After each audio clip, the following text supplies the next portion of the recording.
അവളുടെ മനസ്സിലൂടെ ഡാനി പറഞ്ഞ ഓരോ വാക്കും വീണ്ടും പ്രതിധ്വനിച്ചുകൊണ്ടിരുന്നു. അതിനനുസരിച്ച് അവളുടെ കണ്ണുകൾ നിറഞ്ഞൊഴുകി. എൻ്റെ ദൈവമേ, ഇനി എന്തു ചെയ്യും? ഇയാളോട് താൻ എന്ത് മറുപടി പറയും? ആലോചിച്ചിട്ട് അവൾക്കൊരെത്തും പിടിയും കിട്ടുന്നുണ്ടായിരുന്നില്ല. തന്നെ രക്ഷിക്കാൻ ആരുമില്ലല്ലോ. പൈസ കൊടുക്കാനുള്ള അണ്ണനും എനിക്കും അനിയത്തിമാർക്കും വിലയിട്ടു. ഇപ്പം ഇതാ ഇയാളും. താൻ എല്ലാവരുടെ മുന്നിലും ഒരു കോമാളിയാണല്ലോ. ഈശ്വര, എൻ്റെ ദയനീയ അവസ്ഥ എല്ലാവരും മുതലെടുക്കുവാണല്ലോ. നന്ദുവിനെ ആലോചിച്ചിട്ടൊരു പിടിയും കിട്ടുന്നില്ലായിരുന്നു. എങ്ങനെ ഡാനിക്ക് ഒരു മറുപടി പറയുമെന്ന് അവൾ അറിയില്ലായിരുന്നു. എന്നാൽ അനുജത്തിമാരുടെ കാര്യമോർത്ത് അവൾക്ക് വല്ലാത്ത ആവലാതി തോന്നി. നേരൊന്നും കണ്ടിട്ട് കൂടിയില്ല.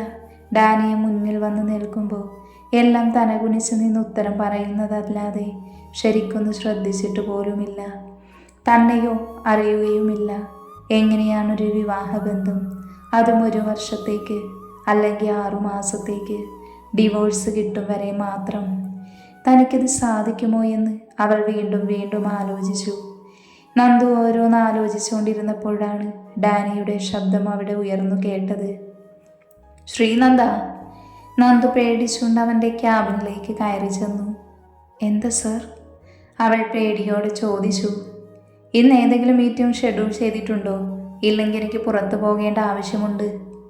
ഉണ്ട് സർ, മീറ്റിംഗ് ഉണ്ട്. അവൾ അവൻ്റെ മുഖത്തേക്ക് നോക്കാതെ തന്നെ പറഞ്ഞു. ആ മീറ്റിംഗ് നാളത്തേക്ക് മാറ്റിവെക്കൂ. ഇന്ന് അത്രയ്ക്ക് ഇമ്പോർട്ടൻ്റ് ഉള്ളതല്ലല്ലോ. എനിക്ക് അത്യാവശ്യമായിട്ട് പുറത്തു പോകേണ്ട ആവശ്യമുണ്ട്. ഡാനി അത് പറഞ്ഞുകൊണ്ട് സീറ്റിൽ നിന്ന് എണീറ്റ് പുറത്തേക്ക് പോകാനാഞ്ഞതും പേടിച്ച് നന്ദ അവനെ വിളിച്ചു. സർ. എന്താ ശ്രീനന്ദ, എന്തെങ്കിലും പറയാനുണ്ടോ? നന്ദു നേരെ അവൻ്റെ മുഖത്തേക്ക് നോക്കി. അവൻ അവളെ തന്നെ ഗൗരവത്തോടെ നോക്കിക്കൊണ്ട് നിൽക്കുകയായിരുന്നു. നന്ദുവിനാണെങ്കിൽ എന്തു പറയണമെന്നുള്ള പേടിയായി. ഒന്നാഞ്ഞ് ശ്വാസം വലിച്ചുകൊണ്ട് അവൾ പറഞ്ഞു തുടങ്ങി. സർ, ഇന്നലെ എനിക്കൊരു തെറ്റ് പറ്റിയതാ. ഞാൻ മനഃപൂർവ്വം സാറിനെ കുറ്റപ്പെടുത്തിയതല്ല. ഞാൻ പെട്ടെന്ന് കയറി വന്നപ്പോൾ അങ്ങനെയാ കണ്ടത്. അതുകൊണ്ടാണ് ഞാൻ അതുപോലെ ആ സാറിനോട് പറഞ്ഞത്. അതിനെ സാറിനെ ശിക്ഷിക്കരുത്. എനിക്ക് വേറൊരു മാർഗവും ഇല്ലാത്തത് കൊണ്ടാണ്. സാർ, എൻ്റെ ബാധ്യത ഞാൻ എങ്ങനെയെങ്കിലും അടച്ചു തീർത്തോളാം. ദയവ് ചെയ്ത് അതിൻ്റെ പേരിൽ എന്നെ ഉപദ്രവിക്കരുത്. എനിക്ക് സാറ് പറയുന്നത് പോലെ ചെയ്യാൻ കഴിയില്ല സർ. ഇത് നീ ഇന്നലെ എന്നെ തോമസ് അങ്കിളിനോട് പറയുന്നതിന് മുന്നേ ആലോചിക്കണമായിരുന്നു. നീ കാരണമാണ് അവളെ എനിക്ക് വിവാഹം കഴിക്കേണ്ട അവസ്ഥ വന്നത്. അതുകൊണ്ട് നീ തന്നെ അതില്ലാതാക്കുകയും വേണം. നിനക്ക് എന്തും ചെയ്യാം, പക്ഷേ ഈ വിവാഹം നടന്നിരിക്കും. ഇല്ലെങ്കിൽ നിന്റെ അനിയത്തിമാരും നീയും പെട്ടിയും കിടക്കയും എടുത്ത് തെണ്ടേണ്ടി വരും. അതിനുള്ള പണി ഞാൻ തരും. അത് വേണ്ട എങ്കിൽ ഇതിന് സമ്മതിക്കുന്നതാണ് നിനക്ക് നല്ലത്. ഡാനി ഒരു പുച്ഛത്തോടെ പറഞ്ഞു നിർത്തി. അത് കണ്ട് നന്ദുവിന് വല്ലാത്ത ദേഷ്യവും അപമാനവും തോന്നി. ഒരു നിസ്സാര തെറ്റിൻ്റെ പേരിൽ തൻ്റെ ജീവിതമാണ് ഇയാൾ ചോദിക്കുന്നത്. തൻ്റെ അനുജത്തിമാർക്ക് പോലും താൻ കാരണം ഇങ്ങനെ ഉണ്ടായ നല്ലൊരു കല്യാണ ബന്ധം ഉണ്ടാകില്ല. അവൾക്ക് വല്ലാത്ത ദേഷ്യവും അമർഷവും ഡാനിയോട് തോന്നി. എവിടുന്നോ കിട്ടിയ ധൈര്യത്തിൽ അവൾ പറഞ്ഞു തുടങ്ങി. സാർ, ഇന്നലെ ഞാൻ ചെയ്തത് തെറ്റായിപ്പോയി. ഇല്ലാന്ന് ഞാൻ പറയുന്നില്ല. ഒരു കാര്യം വ്യക്തമായി അറിയാതെ അതിനൊരു ഉത്തരം ഞാൻ പറഞ്ഞു പോയില്ലേ സാർ. ഇനി എന്ത് ചെയ്യാൻ പറ്റും? എനിക്ക് 2 അനിയത്തിമാരുണ്ട്. ഞാൻ ഇങ്ങനെ ചെയ്ത അവരുടെ ജീവിതമാണ് നശിക്കുന്നത്. ദയവായി എന്നെ ഉപദ്രവിക്കരുത്. എൻ്റെ തെറ്റിന് സാറിന് ഓവർ ടൈം വർക്ക് തരാം. അല്ലെങ്കിൽ സാറ് പറയുന്ന എന്ത് ജോലികളും ഞാൻ ചെയ്തോളാം. പക്ഷേ സാറിൻ്റെ ഭാര്യ പദവി അത് എന്നെക്കൊണ്ട് പറ്റില്ല സർ. എൻ്റെ അനിയത്തിമാർ ഒറ്റയ്ക്കാവും. അവർക്ക് ഞാനല്ലാതെ വേറെ ആരുമില്ല. കണ്ണുകൾ നിറയുന്നുണ്ടെങ്കിലും അവൾ ഉറച്ച ശബ്ദത്തോടെ തന്നെ പറഞ്ഞു. ഒരു വേള ഡാനി അവളെ നോക്കി നിന്നു. ആദ്യമായാണ് അവൾ നേരെ നിന്നിങ്ങനെ സംസാരിക്കുന്നത്, അതും ഇത്ര ധൈര്യത്തോടെ. കണ്ണുകൾ നിറയുന്നുണ്ടെങ്കിലും ആ കണ്ണിലെ തീക്ഷ്ണത അവനെ വല്ലാതെ അത്ഭുതപ്പെടുത്തി. ഇവൾക്ക് ഇത്രയ്ക്കൊക്കെ സംസാരിക്കാൻ അറിയുമോ? ഡാനി മനസ്സിൽ ആലോചിച്ചു. നോക്ക് ശ്രീനന്ദ, എനിക്ക് തന്നോടുള്ള പ്രേമം മൂത്തല്ല ഞാൻ തന്നെ വിവാഹം ചെയ്യുന്നത്. എനിക്ക് താൻ കാരണമുണ്ടായ പ്രശ്നം ഒഴിവാക്കണം. എന്തൊക്കെ പറഞ്ഞാലും ഞാൻ പറഞ്ഞതിലൊരു മാറ്റവും ഉണ്ടാകില്ല. അഥവാ തനിക്ക് എന്തെങ്കിലും ബുദ്ധിമുട്ടുണ്ടെങ്കിൽ ഞാൻ മറ്റു വഴി നോക്കും. അത് ചിലപ്പോൾ തനിക്ക് താങ്ങാൻ പറ്റിയെന്ന് വരില്ല. തന്നെ നേരത്തെ അറിയിച്ചത് തന്നെ തൻ്റെ തെറ്റ് മനസ്സിലാക്കി താൻ പ്രായശ്ചിത്തം ചെയ്യാൻ വേണ്ടിയാ. എൻ്റെ ജീവിതമോ മറ്റവൾക്ക് വേണ്ടി കളയാൻ ഞാൻ തയ്യാറല്ല. തനിക്ക് പണമല്ലേ വേണ്ടത്? അത് ഞാൻ എത്രയും തരും. പിന്നെ നിന്റെ അനിയത്തിമാർക്ക് കൂട്ടായി ഞാനൊരു പാവം അമ്മയെ അവിടെ നിർത്താം. അവരെ പിന്നെ അമ്മ നോക്കിക്കോളും. അതോർത്ത് താൻ പേടിക്കേണ്ട. തനിക്കിതിൽ നഷ്ടമൊന്നും ഉണ്ടാകാതെ ഞാൻ ശ്രദ്ധിച്ചോളാം, പോരെ? സർ, ഞാൻ പറഞ്ഞല്ലോ, എനിക്ക് കഴിയില്ല. സാർ വേറെ എന്ത് പറഞ്ഞാലും ഞാൻ അനുസരിച്ചോളാം. ഈ ഓഫീസിൽ തന്നെ സാറിന് ആരാധനയോടെ നോക്കുന്ന ഒരുപാട് പെൺകുട്ടികളുണ്ട്. അവരിൽ ഒരാളെ സെലക്ട് ചെയ്താൽ മതി. എന്നെ ദയവായി സാർ വെറുതെ വിടണം. എനിക്കൊരു തെറ്റ് പറ്റിയതിൻ്റെ പേരിൽ ജീവിതകാലം നോവാൻ എനിക്ക് കഴിയില്ല സർ. അല്ലെങ്കിൽ തന്നെ ജീവിതത്തിൽ ഒരുപാട് പ്രശ്നങ്ങൾ എനിക്കുണ്ട്. അതിനിടയിൽ ഇതും കൂടെ വയ്യ. എൻ്റെ അനിയത്തിമാരുടെ ജീവിതത്തെ ബാധിക്കുന്നൊരു കാര്യമാണിത്. അവർക്കൊരു ബുദ്ധിമുട്ടും വരാൻ ഞാൻ തയ്യാറല്ല. അവർക്കിന്ന് ഈ ഭൂമിയിൽ ഞാൻ മാത്രമേ ഉള്ളൂ, വേറെ ആരുമില്ല. ഞാൻ ഡിവോഴ്സായി വീട്ടിൽ വന്ന് നിന്ന അവർക്കൊരു നല്ല ബന്ധം കൂടി ഉണ്ടാവില്ല. ദയവ് ചെയ്ത് സാർ ഉപദ്രവിക്കരുത്. സാറിന് പണമുണ്ട്, സമ്പത്തുണ്ട്, അധികാരങ്ങളുണ്ട്, എല്ലാമുണ്ട്. സാർ വിചാരിച്ച എന്നേക്കാൾ ഒരുപാട് മേലെയുള്ള നല്ല പെൺകുട്ടിയെ സാറിന് വിവാഹം കഴിക്കാം. എന്നെ ദയവായി വെറുതെ വിടണം സാർ. നന്ദു ഒറ്റ ശ്വാസത്തിൽ അത് പറഞ്ഞതും ഡാനിയുടെ മുഖം വലിഞ്ഞു മുറുകി. നീ എന്താടി പുള്ളി പറഞ്ഞത്? ഞാൻ വേറെ പെൺകുട്ടിയെ വിവാഹം കഴിക്കണമെന്നോ? ഈ ഡാനിയൽ ഡേവിഡ് ജോർജ് വിവാഹം ചെയ്യുന്നുണ്ടെങ്കിൽ അത് തന്നെ ആയിരിക്കും. അത് എൻ്റെ തീരുമാനമാണ്. നീ എന്നെ അനുസരിച്ചേ മതിയാവൂ. നിനക്ക് മുന്നിൽ മറ്റ് ചോയ്സ് ഞാൻ തന്നിട്ടില്ല. നീ അനുസരിക്കണം. ഇല്ലെങ്കിൽ നിനക്കറിയില്ല ഞാൻ എന്താ ചെയ്യുക എന്ന്. വെറുതെ അതിന് നിൽക്കരുത്. എന്നിൽ നിന്നൊരു ദയയും നീ പ്രതീക്ഷിക്കരുത്. നീ ഇന്നലെ പറഞ്ഞൊരു വാക്കിലാണ് എൻ്റെ ജീവിതം ഇത്രയും മാറി മറിഞ്ഞത്. അപ്പോൾ അതിൻ്റെ ഉത്തരവാദിത്തവും നിനക്ക് തന്നെയാ. അപ്പോൾ ശ്രീനന്ദ, ഇന്നൊരു ദിവസം ഞാൻ സമയം തന്നിരുന്നതാ. പക്ഷേ ഇനി അതിൻ്റെ ആവശ്യമില്ല. നീ ഈവനിങ് 1/2 മണിക്കൂർ നേരത്തെ ഇറങ്ങി നിൽക്കണം. വിവാഹത്തിനുള്ള ഷോപ്പിംഗ് നടത്തണം. ഇത് കേട്ടതും നന്ദയുടെ മുഖത്ത് അവനോട് വെറുപ്പ് നിറഞ്ഞു. താൻ ഒരുപാട് മാപ്പ് പറഞ്ഞതല്ലേ, എന്നിട്ടും തന്നോട് യാതൊരുവിധ ദയവും കാണിക്കാത്തവനോട് വല്ലാത്ത ദേഷ്യവും പുച്ഛവും തോന്നി. പറ്റില്ല സർ, എന്നെക്കൊണ്ട് കഴിയില്ല എന്ന് ഞാൻ ഒരുപാട് തവണ സാറിനോട് പറഞ്ഞതാ. എനിക്ക് സാറിന് വിവാഹം കഴിക്കാൻ താല്പര്യമില്ല. ശ്രീനന്ദ, എനിക്കൊരു കാര്യം ഒരുപാട് വട്ടം പറഞ്ഞു ശീലമില്ല. അത് നിന്റെ നല്ലതിനല്ല. ഞാൻ പറഞ്ഞത് മാത്രം നീ അനുസരിച്ചാൽ മതി. ഈവനിങ് നീ ഇറങ്ങി നിന്നിരിക്കണം. ഇല്ലെങ്കിൽ ഓഫീസിൽ മറ്റുള്ളവരുടെ മുന്നിൽ നീ നാണം കെട്ട് ഇറങ്ങി വരേണ്ടി വരും. എന്നെക്കൊണ്ട് അരുതാത്തത് നീയായിട്ട് ചെയ്യിക്കരുത്. അനുസരിച്ച നിനക്ക് തന്നെയാ നല്ലത്. ഇത്രയും പറഞ്ഞ് ക്യാബിൻ ഡോർ ശക്തിയിൽ വലിച്ചടച്ച് ഡാനി ഇറങ്ങിപ്പോയി. നന്ദു എന്ത് ചെയ്യണമെന്നറിയാതെ ചുമരിലേക്ക് ചാരി നിന്ന് പൊട്ടിക്കരഞ്ഞ് നിലത്തേക്ക് ഊർന്നിരുന്നു. താനിപ്പോൾ സമ്മതം പറഞ്ഞില്ലെങ്കിൽ കുടുംബത്തോടൊപ്പം ആ വീട്ടിൽ നിന്ന് പടിയിറങ്ങേണ്ടി വരും. ഇപ്പം കയറി ചെല്ലാൻ പോലും ഒരിടമില്ല. എങ്ങോട്ട് ഈ 2 അനിയത്തിമാരെയും കൊണ്ട് ഞാൻ പോകും? എനിക്കൊരു പിടിയും കിട്ടുന്നില്ലല്ലോ ഭഗവാനെ. എന്നോട് എന്തിനാണ് ഈ ചതി ചെയ്തത്? അയാൾക്കൊരൽപ്പം ദയ എന്നോട് കാണിച്ചുകൂടായിരുന്നു? ഇങ്ങനെയുണ്ടോ മനുഷ്യർ? മറ്റുള്ളവരുടെ മനസ്സ് കാണാൻ കഴിയാത്തവർ. എന്തൊരു ചെകുത്താനാണ് ഇയാൾ. പണമുള്ളതിൻ്റെ അഹങ്കാരമാണ് ഇവർക്കൊക്കെ. പാവങ്ങളുടെ ജീവിതമിട്ട് തട്ടിക്കളിക്കാലോ. ആരും ചോദിക്കാൻ വരില്ല എന്നുള്ള അവരുടെ ഉറപ്പാണ് എന്നെ പോലെയുള്ളവരുടെ കഷ്ടപ്പാട്. ഓരോന്ന് മനസ്സിലോർത്ത് നന്ദു തേങ്ങിക്കരഞ്ഞു. വൈകുന്നേരം ഡാനി പറഞ്ഞതുപോലെ തന്നെ നന്ദു ഓഫീസിൽ നിന്നും നേരത്തെ ഇറങ്ങി പാർക്കിങ്ങിൽ നടന്നു. ആ നിമിഷം തന്നെ അവളുടെ മുന്നിലേക്ക് ഡാനി വന്ന് കാറ് നിർത്തി. നന്ദു ഒരു നിമിഷം അവനെ ദേഷ്യത്തിൽ നോക്കി. എന്നാൽ ഡാനി അതൊന്നും തന്നെ ബാധിക്കുന്ന കാര്യമല്ല എന്ന രീതിയിൽ പുച്ഛത്തോടെയാണ് ഇരിക്കുന്നത്. എന്നെ നോക്കി പേടിപ്പിക്കാതെ കയറ്, എനിക്ക് വേറെ പണിയുണ്ട്. അവനത് പറഞ്ഞതും അവൾ മനസ്സില്ലാ മനസ്സോടെ കാറിലേക്ക് കയറി. പിന്നെ അവർ ഒന്നും മിണ്ടിയില്ല. ഷോപ്പിലെത്തി അവൾക്ക് വേണ്ട ഡ്രസ്സെല്ലാം ഡാനി തന്നെയാണ് സെലക്ട് ചെയ്തത്. അവൾ ചെയ്യില്ല എന്ന് അവനറിയാമായിരുന്നു. അതുകൊണ്ട് തന്നെ മിന്നുകെട്ടിനുള്ള ഡ്രസ്സും അവനാണ് എടുത്തത്. പിന്നെ അവളുടെ അനിയത്തിമാർക്കുള്ള ഡ്രസ്സും അവൻ തന്നെ എടുത്തു. നന്ദുവിൻ്റെ ഡീറ്റെയിൽസ് മുഴുവൻ ഡാനി തന്നെയാണ് തപ്പിക്കണ്ടുപിടിച്ചത്.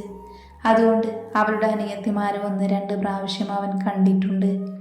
അങ്ങനെ അന്നത്തേക്ക് ഇടാനുള്ള ഓർണമെൻറ്റ്സും ചെരുപ്പും കുറച്ച് മേക്കപ്പ് സാധനങ്ങളും എല്ലാം അവൻ തന്നെ എടുത്തു. നന്ദു അവൻ്റെ മുഖത്ത് പോലും നോക്കാതെ അതെല്ലാം വാങ്ങിയപ്പോൾ അവൻ്റെ കൂടെ തന്നെ ഉണ്ടായിരുന്നു. അങ്ങനെ എല്ലാം വാങ്ങി സെറ്റാക്കി അവർ ഷോപ്പിൽ നിന്ന് പുറത്തേക്ക് ഇറങ്ങി. അപ്പം എല്ലാം വാങ്ങിയല്ലോ, ഇനി ഇവിടുന്ന് താൻ ബസ്സിൽ വീട്ടിലേക്ക് പോയിക്കോളൂ. ഡാനി അത് പറഞ്ഞതും നന്ദു കവറുകളുമായി പുറത്തേക്ക് ഇറങ്ങി. എന്നാൽ അവൾ പോകുന്നതും നോക്കി ഡാനി കാറിലിരുന്നു. നിന്റെ ഈ അഹങ്കാരത്തിന് ഞായറാഴ്ച വരെ ആയുസുള്ളൂ ശ്രീനന്ദ. അത് കഴിഞ്ഞ നീ ഡാനിയെ അറിയാൻ പോകുന്നതേ ഉള്ളൂ. അവൻ സ്റ്റിയറിങ്ങിൽ കൈയമർത്തി ദേഷ്യത്തോടെ മനസ്സിൽ പറഞ്ഞു. നന്ദു ഒരുപാട് കവറുമായി വീട്ടിൽ വന്ന് കയറിയതും അനിയത്തിമാർ അത്ഭുതത്തോടെ തൻ്റെ ചേച്ചിയെ നോക്കി. ചേച്ചി, ഇതൊക്കെ എന്താ? മാള് ചോദിച്ചതും നന്ദു വേദന നിറഞ്ഞൊരു പുഞ്ചിരിയാണ് ആദ്യം മറുപടി കൊടുത്തത്. പിന്നെ വീണ്ടും വീണ്ടും അവർ ചോദിച്ചതും അവൾ നിവർത്തികേട് കൊണ്ടെല്ലാം തുറന്നു പറഞ്ഞു. 5 ദിവസം കൊണ്ട് അണ്ണന് പൈസ കൊടുക്കേണ്ടത് മുതൽ ഓഫീസിൽ നടന്നത് വരെ. നന്ദു പറയുന്നതെല്ലാം കേട്ട് ആരുവും മാളുവും തറഞ്ഞിരുന്നു. ഞങ്ങളുടെ ചേച്ചിയമ്മയുടെ ദയനീയ അവസ്ഥയാണ് അവർ രണ്ടുപേരും മുതലെടുത്തത് എന്നോർത്ത് അവർക്ക് രണ്ടുപേർക്കും വേദന തോന്നി. പക്ഷെ ഞങ്ങൾക്കും ചേച്ചിയെ സഹായിക്കാൻ കഴിയില്ലല്ലോ എന്ന സങ്കടമായിരുന്നു അവർക്ക് രണ്ടുപേർക്കും മനസ്സിൽ. അനിയത്തിമാരുടെ വിഷമം കണ്ട് നന്ദുവിന് സങ്കടം തോന്നി. അവൾ തൻ്റെ വേദന ഉള്ളിൽ ഒതുക്കി അവരെ സമാധാനിപ്പിച്ച് അവർക്കുള്ള ഡ്രസ്സ് അവരുടെ കയ്യിൽ കൊടുത്ത് അവൾ റൂമിലേക്ക് പോയി. ദിവസങ്ങൾ ആർക്കു വേണ്ടിയും കാത്തു നിന്നില്ല. ഈ ദിവസങ്ങളിലെല്ലാം നന്ദു ഓഫീസിൽ പോയിരുന്നു. ഡാനി അവൾ പാടെ അവഗണിച്ചു. ഡാനിയും അവളെ ശല്യപ്പെടുത്തിയില്ല. അങ്ങനെ ഇതിനിടയിൽ ഒരു ദിവസം ജെനിയുടെ കുടുംബവും ഡാനിയുടെ കുടുംബവുമായി അവൾക്കുള്ള ഷോപ്പിങ്ങിനും പോയി. ഡാനിക്ക് അതെല്ലാം കണ്ടിട്ട് പുച്ഛമാണ് തോന്നിയത്. അവൻ ആരെയും മൈൻഡ് ചെയ്യാനേ പോയില്ല. എന്നാൽ ജെനിയാണെങ്കിൽ അവനെ കാണാൻ കിട്ടുന്ന സമയം പ്രണയത്തോടെ നോക്കി നിൽക്കാറുണ്ട്. വിവാഹം അടുത്ത ആഴ്ചത് കൊണ്ട് തന്നെ ഇനി വിവാഹം കഴിഞ്ഞിട്ട് കുരിശിലേക്ക് വന്നാൽ മതി ജെനി എന്നാണ് എല്ലാവരും തീരുമാനിച്ചത്. ഇന്നാണ് ഡാനിയുടെയും ജെനിയുടെയും മിന്നുകെട്ട്. അവിടെ തന്നെ ഉള്ള പള്ളിയിൽ വെച്ചാണ് കെട്ട്. ചെറിയൊരു പരിപാടിയാണ് അവർ തീരുമാനിച്ചിരിക്കുന്നത്. ഡാനി റെഡിയായി ഇറങ്ങാൻ നിന്നതും അവൻ്റെ അടുത്തേക്ക് സാം വന്നു. സാമിനെ കണ്ടതും ഡാനിയുടെ മുഖത്തൊരു പുഞ്ചിരി വിരിഞ്ഞു. സാം, എല്ലാം ഓക്കെ അല്ലടാ, ഒന്നിനും ഒരു പിഴവ് സംഭവിക്കാൻ പാടില്ല. നീ ഒന്നുകൊണ്ടും പേടിക്കേണ്ട ഡാനി, ഞാനില്ല നിന്റെ കൂടെ, പിന്നെന്തിനാ നീ പേടിക്കുന്നത്? സാം, അതല്ലടാ, ശ്രീനന്ദ അവളുടെ വീട്ടിൽ നിന്നും ഇറങ്ങിയോ എന്നറിയാൻ നീ ആളെ ഏർപ്പാടാക്കിയിട്ടുണ്ടല്ലോ. ഇറങ്ങിയിട്ടില്ലെങ്കിൽ അവളെ ഇറക്കാനുള്ള വഴിയും നിന്നോട് പറഞ്ഞിട്ടുണ്ട്. ഇന്ന് അവളോട് യാതൊരു ദയവും നീ കാണിക്കരുത്. ജെനിയുടെ മുന്നിൽ ഞാൻ തോൽക്കില്ല സാം, നിനക്കറിയാലോ എല്ലാം.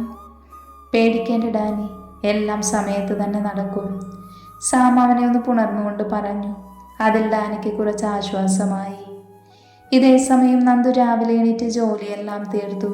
ഡാനി വാങ്ങിയ ഡ്രസ്സും ഇട്ട് മിതമായ രീതിയിൽ മേക്കപ്പും ഇട്ട് കൺമഷിയും എഴുതി ഒരുങ്ങി ഇറങ്ങി. നന്ദു നേരെ അച്ഛൻ്റെയും അമ്മയുടെയും ഫോട്ടോക്ക് മുന്നിൽ പോയി കൈകൂപ്പി പ്രാർത്ഥിച്ചു. എന്തുകൊണ്ടോ രണ്ടിട്ട് കണ്ണുനീർ അവളുടെ കവിളിനെ നനയിച്ചു.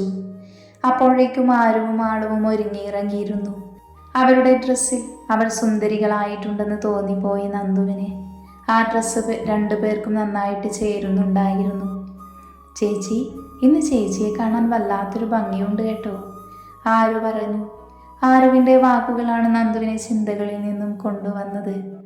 അങ്ങനെ അവർ ഡാനി പറഞ്ഞൊരിട്ട കാറിൽ കയറി പള്ളിയിലേക്ക് പുറപ്പെട്ടു. പോകുന്ന വഴി ആരുവും അവളെ ഇതിൽ നിന്നും പിന്തിരിപ്പിച്ചു. ചേച്ചി, ഇത് നമുക്ക് വേണോ? ചേച്ചി ഒരിക്കൽ കൂടി ആലോചിച്ച് തീരുമാനമെടുത്താൽ പോരെ? ആരു സങ്കടത്തോടെ ചോദിച്ചു. ഇല്ല മോളെ, ഒഴിഞ്ഞു മാറാൻ പറ്റില്ല. കാരണം നിങ്ങൾ ആ വീട് വിട്ട് പുറത്തോട്ടിറങ്ങിയ സുരക്ഷിതരല്ല മോളെ. ഇപ്പോഴാകുമ്പോൾ ചുറ്റും നമ്മുടെ അനിയേട്ടനും ബീനേച്ചിയും എല്ലാവരും ഉണ്ട് നിങ്ങൾക്ക് കൂട്ടിന്. അവിടെ നിന്നും ഇറങ്ങിയാൽ പിന്നെ നമ്മൾ എങ്ങോട്ട് പോകും?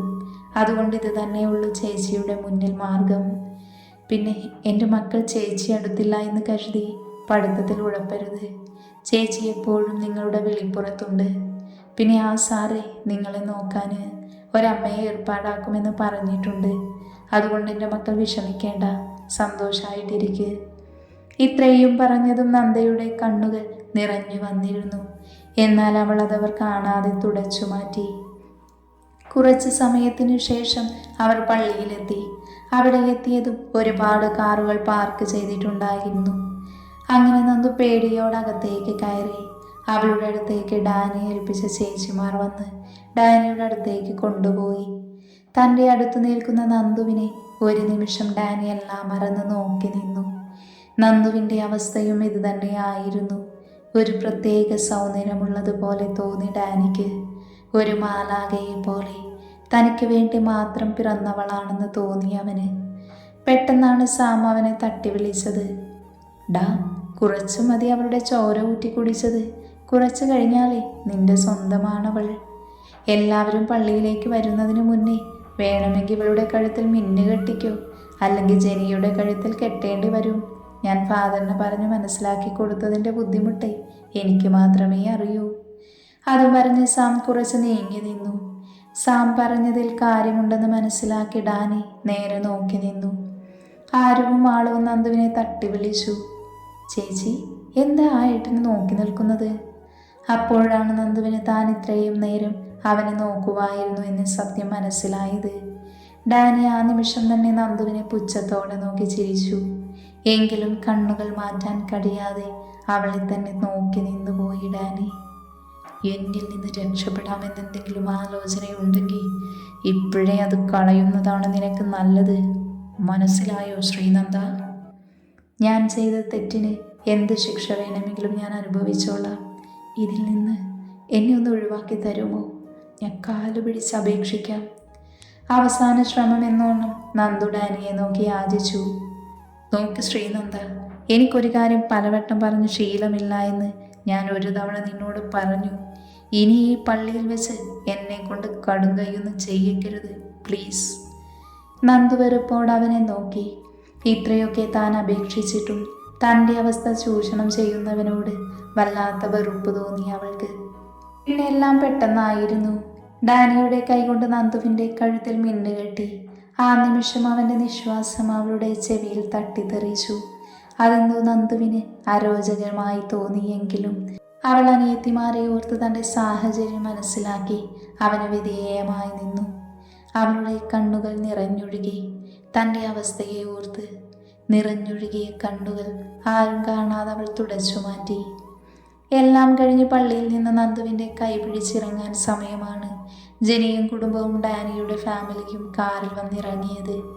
ഒത്തിരി സന്തോഷത്തോടെ ഇന്നു മുതൽ ഡാനിയുടെ സ്വത്തിൻ്റെ അവകാശി ഞാനാണ് എന്ന സന്തോഷത്തിൽ കാറിൽ നിന്നും ഇറങ്ങിയ ജെനി കാണുന്നത് ഡാനി വേറെ ഒരു പെൺകുട്ടിയെ മിന്നുകെട്ടി ഇറങ്ങി വരുന്നതാണ്. അവളാകെ തരിച്ചുപോയി. അതേ അവസ്ഥ തന്നെയായിരുന്നു മറ്റുള്ളവരിലും. എല്ലാവരും ഡാനിയെ ദേഷ്യത്തിൽ നോക്കുവാണ്. എന്നാൽ ജോർജിൻ്റെ ചുണ്ടിൽ മാത്രം നിറഞ്ഞ പുഞ്ചിരി ഉണ്ടായിരുന്നു. അയാൾക്ക് നന്ദുവിനെ ഒറ്റ നോട്ടത്തിൽ തന്നെ അങ്ങ് ഇഷ്ടപ്പെട്ടു. എന്നാൽ ഇത് കണ്ട് തറഞ്ഞു നിൽക്കുകയായിരുന്നു ബാക്കി കുടുംബാംഗങ്ങൾ. ജെനിയുടെ മുഖം വലഞ്ഞു മുറുകി. തോമസ് ദേഷ്യത്തിൽ നിൽക്കുവാണ്. ഡോ, നീ എൻ്റെ മോളെ ചതിക്കുമായിരുന്നു അല്ലേ? തോമസ് ഡാനിയുടെ അരികിലേക്ക് വന്ന് ഡാനിയെ അടിക്കാനായി കൈ ഉയർത്തിയതും ആ നിമിഷം തന്നെ ഡാനി ആ കൈകൾ പിടുത്തമിട്ടിരുന്നു. നീ എന്തിനാ എൻ്റെ മോളോട് ഈ ചതി ചെയ്തത്? നിന്റെ സമ്മതത്തോടെയല്ലേ വിവാഹം ഉറപ്പിച്ചത്? എന്നിട്ടും എന്തിനാ നീ ഇത് ചെയ്തത്? എവിടെയോ കിടന്ന് ജീവിക്കാൻ നിവൃത്തിയില്ലാത്തൊരു പെണ്ണിനെ നീ എന്തിനാണ് മിന്നുകെട്ടിയത്? നിന്നെ ഇത്രയും നാളും പ്രണയിച്ച് കാത്തിരുന്ന എൻ്റെ മോളോട് എന്തിനാ നീ ചതി ചെയ്തത്? നിനക്ക് നാണമില്ലേ ഇവളെ പോലൊരു ദരിദ്രവാസിയെ മിന്നുകെട്ടാൻ? ഏത് പട്ടിക്കാട്ടിൽ ജീവിച്ചവളാണോ എന്തോ? നീ എന്നെയും എൻ്റെ മോളെയും നാണം കെടുത്താൻ അറിഞ്ഞുകൊണ്ട് തന്നെയാണ് മിന്നുകെട്ടിയതെന്ന് എനിക്ക് നന്നായിട്ടറിയാം. ഇതിന് നീ അനുഭവിക്കും. തോമസ് പറയുന്ന ഓരോ വാക്കും കൂരമ്പ് പോലെ നന്ദുവിൻ്റെ നെഞ്ചിൽ തുളഞ്ഞു കയറി. അവളൊന്നും മിണ്ടാതെ തല താഴ്ത്തി ദേഷ്യം പിടിച്ചു നിന്നു. നിർത്ത്, ഇതൊരു പള്ളിയാണ്. ഇവിടുന്ന് പുറത്തിറങ്ങിയിട്ട് എല്ലാവർക്കുള്ള മറുപടി ഞാൻ തരാം. ഒന്ന് മാത്രം പറയാം, ഇവളെൻ്റെ ഭാര്യയാണ്, ശ്രീനന്ദ ഡാനിയൽ ഡേവിഡ്. അതുകൊണ്ട് ആരും ഇവളെ മോശം വാക്ക് ഉപയോഗിച്ച് വിളിക്കുന്നത് എനിക്കിഷ്ടമല്ല. അവൻ തോമസിനെ നോക്കി ദേഷ്യത്തോടെ പറഞ്ഞു. ആരും ആളും എല്ലാം കണ്ടും കേട്ടും ഒരുപാട് വിഷമത്തോടെ നന്ദുവിനെ ചേർത്ത് പിടിച്ചു. എന്നാൽ ഇതെല്ലാം കണ്ടുനിന്ന സാറയ്ക്ക് അത് ഉൾക്കൊള്ളാനൊട്ടും കഴിഞ്ഞില്ല. അവർ അവരുടെ മരുമകളായി ജെനിയെ ആയിരുന്നു കണ്ടിരുന്നത്. അവർക്ക് മറ്റൊരു പെൺകുട്ടി ഡാനിയുടെ ഭാര്യയായി വരുന്നത് പോലും സങ്കല്പിക്കാൻ കഴിയില്ലായിരുന്നു. അവർ വെറുപ്പോടെ നന്ദുവിനെ നോക്കി. നന്ദു ആരെയും നോക്കാതെ ഡാനി പറഞ്ഞ വാക്കുകളിൽ കുടുങ്ങിക്കിടക്കുമായിരുന്നു.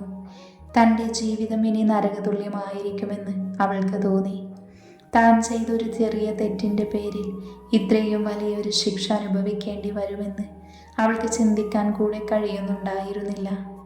എത്ര തവണ താൻ യാചിച്ചു, എന്നിട്ടും ഡാനി അവളെ വെറുതെ വിട്ടില്ല. അവളുടെ കണ്ണുകൾ നിറഞ്ഞൊഴുകി. അവൾക്ക് വല്ലാത്ത വേദന തോന്നി. ആരുവിനെയും ആളുവിനെയും ഓർക്കെ അവളുടെ നെഞ്ചു നേറി. മറ്റൊരു മാർഗവുമില്ലാത്തത് കൊണ്ടാണ് സൗഹൃദമോ പ്രണയമോ പോലും ഇല്ലാത്തൊരാളുമായി ഇങ്ങനെ ഒരു ബന്ധത്തിന് മുതിർന്നത്. ഡാനി ആരെയും നോക്കാതെ നന്ദുവിൻ്റെ കൈപിടിച്ച് മുന്നോട്ട് നടന്നു. ആ നിമിഷം കണ്ടിരുന്നു പപ്പയുടെ മുഖത്തെ പുഞ്ചിരി. അത് മതിയായിരുന്നു ഡാനിക്ക്. ഇതേ സമയം നന്ദുവിനെ പകയോടെ നോക്കുകയായിരുന്നു ജെനി. തൻ്റെ എല്ലാ ആഗ്രഹങ്ങളും ചീട്ട് കൊട്ടാരം പോലെ വീഴുന്നത് അവൾക്ക് സഹിക്കാൻ കഴിയുന്നുണ്ടായിരുന്നില്ല. പള്ളിയിൽ നിന്നും പുറത്തേക്ക് ഇറങ്ങിയതും ജെനി ഓടി അവരുടെ അടുത്തേക്ക് വന്നു. ഡാനി, എനിക്കൊരു കാര്യം അറിയാനുണ്ട്. നിനക്ക് ഇവളോട് പ്രേമമായിട്ടാണോ ഇവളെ വിവാഹം കഴിച്ചത്, അതോ എന്നോടുള്ള പ്രതികാരം തീർക്കാനാണോ? ജെനി ദേഷ്യത്തിൽ വിറച്ചുകൊണ്ട് ഡാനിയോട് ചോദിച്ചു. ഞാൻ നിന്നെ പ്രണയിച്ചിട്ടില്ല, വിവാഹം കഴിക്കാമെന്ന് നിനക്ക് വാക്കും തന്നിട്ടില്ല. നിന്നെ കാണുന്നത് പോലും എനിക്ക് അറപ്പും വെറുപ്പുമാണ്. അതറിയാമായിരുന്നിട്ടും എൻ്റെ സ്വത്തിന് വേണ്ടി നീ എന്നെ വിവാഹം കഴിക്കാൻ തയ്യാറായ നിന്നോടെനിക്ക് വെറും പുച്ഛമാണ്. നിന്നോട് പണ്ടൊരിക്കൽ എപ്പോഴോ ഒരു അട്രാക്ഷൻ തോന്നി എന്നുള്ളത് സത്യം തന്നെ. പക്ഷേ അതോർത്ത് ഞാൻ എന്നെ തന്നെ വെറുത്തു പോയിട്ടുണ്ട്. അത്രയ്ക്കും എനിക്ക് നിന്നോട് വെറുപ്പ് മാത്രമാണ് ജെനീഫർ. ഇനി എൻ്റെ മുന്നിൽ നിന്നെ കണ്ടുപോകരുത്. ഡാനി ഇതും പറഞ്ഞ് നന്ദുവിൻ്റെ കൈ പിടിച്ച് മുന്നോട്ട് നടന്നു. ആ സമയം തന്നെ ഡാനിയുടെയും നന്ദുവിൻ്റെയും മുന്നിലായി സാറ വന്നു നിന്നു. മോനെ, ആരൊക്കെ എന്തൊക്കെ പറഞ്ഞാലും എനിക്കിവളെ എൻ്റെ മരുമകളായി അംഗീകരിക്കാൻ കഴിയില്ല. എൻ്റെ മരുമകൾ എന്നും ജെനിമോൾ മാത്രമായിരിക്കും. പിന്നെ നിനക്കിവളുമായി യാതൊരു മുൻപരിചയമോ സ്നേഹബന്ധമോ ഇല്ലല്ലോ. അതുകൊണ്ട് നമുക്കിത് വേണ്ട മോനെ. അവളെ പറഞ്ഞു വിട്ടേക്ക്. എന്നിട്ട് നമ്മുടെ ജെനിമോളെ മിന്നുകെട്ടാം. മമ്മ എന്തീ പറയുന്നത്? ഇന്നൊരു ദിവസം എൻ്റെ വിവാഹം കഴിഞ്ഞു. ഇനിയും ഞാൻ വേറൊരാളെ വിവാഹം കഴിക്കാനോ? അങ്ങനെ പറ്റുമോ മമ്മ? അതൊരിക്കലും നടക്കില്ല. എന്നെ ഈ ജീവിതത്തിൽ എൻ്റെ ഭാര്യയായി ശ്രീനന്ദയല്ലാതെ മറ്റൊരാൾ ഉണ്ടാകില്ല. പിന്നെ ശ്രീനന്ദൻ്റെ ഭാര്യയാണ്. എനിക്ക് അവളോട് ഇഷ്ടമുണ്ടായിട്ട് തന്നെയാ ഞാൻ അവളെ വിവാഹം ചെയ്തത്. അവളെ ഉപേക്ഷിക്കുവാനും എനിക്ക് കഴിയില്ല. അതും പറഞ്ഞ് ആരും എൻ്റെ പിന്നാലെ വരേണ്ട ആവശ്യമില്ല. ഡാനിയുടെ വാക്കുകൾ കേട്ട് തറഞ്ഞു നിൽക്കുകയായിരുന്നു നന്ദു. ഡാനിയുടെ ഓരോ വാക്കും നന്ദുവിൽ കുളിർമഴയായി തോന്നി. നന്ദു അത്ഭുതത്തോടെ ഡാനിയെ തന്നെ ഉറ്റുനോക്കി. ഈ പറയുന്നത് മുഴുവൻ ഹൃദയത്തിൽ തട്ടിയാണോ, അതോ ഇവരുടെ മുന്നിൽ ജയിക്കാനാണോ എന്ന സംശയം മാത്രമായിരുന്നു അവളുടെ മനസ്സിലുണ്ടായിരുന്നത്. സാറയോട് അത്രയും പറഞ്ഞ് മറ്റാരെയും നോക്കാതെ നന്ദുവിനെയും കുട്ടി ഡാനി കാറിനടുത്തേക്ക് നടന്നു. നന്ദു ഒരു നിമിഷം തൻ്റെ അനിയത്തിമാരെ ഒന്ന് നോക്കി മൗനമായി യാത്ര ചോദിച്ചു. അവളുടെ കണ്ണുകൾ നിറഞ്ഞൊഴുകുന്നുണ്ടായിരുന്നു. ആരവും ആളവും നിറകണ്ണുകളോട് അവൾക്കൊരു പുഞ്ചിരി നൽകി അവളെ പറഞ്ഞു വിട്ടു. അവരെ വീട്ടിലാക്കാൻ ഡ്രൈവറോട് ആദ്യം തന്നെ എല്ലാം ഏൽപ്പിച്ചിരുന്നു സാം. നന്ദുവും ഡാനിയും കാറിൽ കയറിയതും സാം കുരിശിങ്ങളിലേക്ക് തിരിച്ചു. കാറിലേക്ക് കയറിയതും ഡാനി നന്ദയുടെ കൈ കുടഞ്ഞെറിഞ്ഞു. നന്ദുവിന് അവളുടെ സങ്കടം സഹിക്കാൻ കഴിഞ്ഞില്ല. അവളുടെ ഉറക്കെയുള്ള കരച്ചിൽ കേട്ടതും ഡാനി ദേഷ്യത്തോടെ അവളെ ഒന്ന് നോക്കി. ശ്രീനന്ദ, അവൻ ദേഷ്യത്തോടെ അവളെ വിളിച്ചു. ഇനി ഇതിനകത്ത് നിന്റെ ശബ്ദം കേട്ടാൽ ഞാൻ നിന്നെ ചവിട്ടി പുറത്തേക്കെറിയുമെന്ന് നീ കരുതണ്ട.